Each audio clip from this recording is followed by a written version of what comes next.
মানে এমন সময় মনে করেন যে আমাকে ডাক দিয়েছেন, মাথায় গরম করে দিয়েছে। আবার বুঝেন না, আমার মাঝে মধ্যে অভ্যেস আছে, বুঝছেন। একটা জানোয়ারটা আমি পেটে ধরছিলাম, যার কারণে আজকের এই দিনটা দেহ নাকতাছে। বাসর ঘরে স্ত্রীর মাথার চুল কেটে দিলেন পাষণ্ড স্বামী। আজবে ঘটনার জন্য সবাই মর্মাহত। আমরা ঘটনার বিস্তারিত জানতে তাদের কাছে যাচ্ছি। আচ্ছা, এমন একটা কাজ আপনি কিভাবে করলেন? আপনার স্ত্রীর মাথার চুল কেটে দিলেন?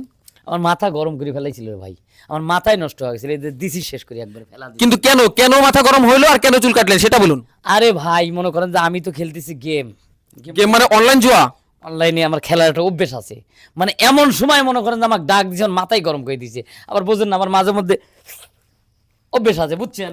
আমি ঠিক বুঝলাম না, আমাদের দর্শক বুঝেছে কিনা জানি না, আপনি আরেকটু বলুন তো। আরে ভাই সবকিছু কয়া লাগবে, বোঝেন না আপনি। অভ্যেস আছে, একদিকে এটা আমি পাই নাই, আরেকদিকে আমি গেম খেলতেছি, গেমে ডিস্টার্ব করতেছে, বারবার খালি ডাকতেছে। ওই তো মানুষের মাঝে নাই। এই যে অনলাইন না, টু লাইন না, থ্রি লাইন, জীবনে এইসব লাইন লাইন বুঝি নাই। এই লাইনে কি খেলে, আবার কি চালায়, কি করে, ওর মাথার মধ্যে মগজ নাই। যদি মগজ থাকতো তাহলে এই কাজটা করতো। আমি এই কাজে, আমি বাপ হলে কি হয়েছে, আমার ছেলে হলে কি হয়েছে, আমি এইটার মধ্যে নাই, সাপোর্ট করুম না। কেন? এটা অমানবিক, একটা মায়ের চুল কেটে হালাইব। সাপোর্ট করেননি এটা ঠিক আছে, কিন্তু ছেলেকে তো ভালো করে মানুষ করতে পারেননি, যার জন্য এই অমানুষের মতো কাজটা করেছে। সে বিষয়ে বলুন, এটা তো আপনার ব্যর্থতা নাকি? অবশ্যই আমার ব্যর্থতা। ওর মায়ের দোষ। এই মা এই লাই ওরে ওরে এইটা দিছে, পোস্টটা দিছে। আমি তো আসলে পোলা ভালো করে মানুষ করতে পারি নাই। পোলা নামে একটা জানোয়ার জন্ম দিছিলাম, একটা জানোয়ারটা আমি পেটে ধরছিলাম, যার কারণে আজকের এই দিনটা দেহ নাকতাছে। আমারও তো আশেপাশে মানুষজন আছে, সমাজের মানুষজন আছে। এখন এই যে নতুন বউ, এই যে এই অবস্থাটা করছে, চুলটা যে কাটলো, মানুষে কব কি তাই কোন? আচ্ছা, মানুষে কি বলবে সেটা হচ্ছে পরের বিষয়। আপনি কে? একটু থামুন প্লিজ। আপনি কে? আমি হচ্ছে এই বাড়ির বড় বৌমা।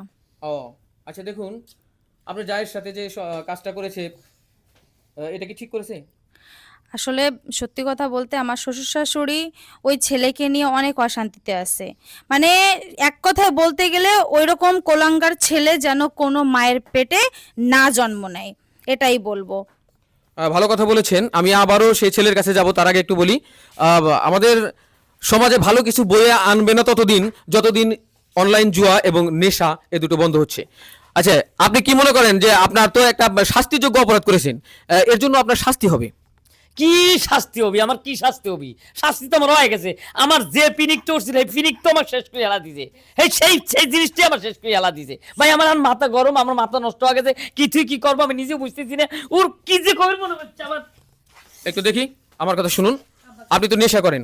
নেশা করা যে কত বড় ক্ষতির দিক, মানে নিজের শরীরের জন্য, নিজের পরিবারের জন্য, দেশের জন্য, সব দিক থেকে ক্ষতি। আপনি ক্ষতিকর কাজটা কেন করেন? নেশা কেন করেন আপনি?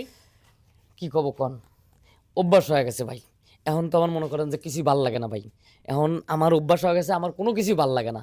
আমার মাথা যখন এই 1.5 লাখ টাকা, 3 লাখ টাকা চলে আসছে, 1.5 লাখ টাকা দেন। টাকা তো টাকা সব শেষ করে হেলা দিলাম, খাবিরও পারলাম না, ওর জন্য কোনো কিছু করে পারলাম না, কোনো কিছু করে পারলাম না।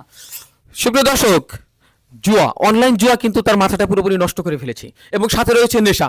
এই দুটো ধ্বংসাত্মক দিক একই সাথে দুজনে ধরার জন্য তার পরিবারের এই অবস্থা।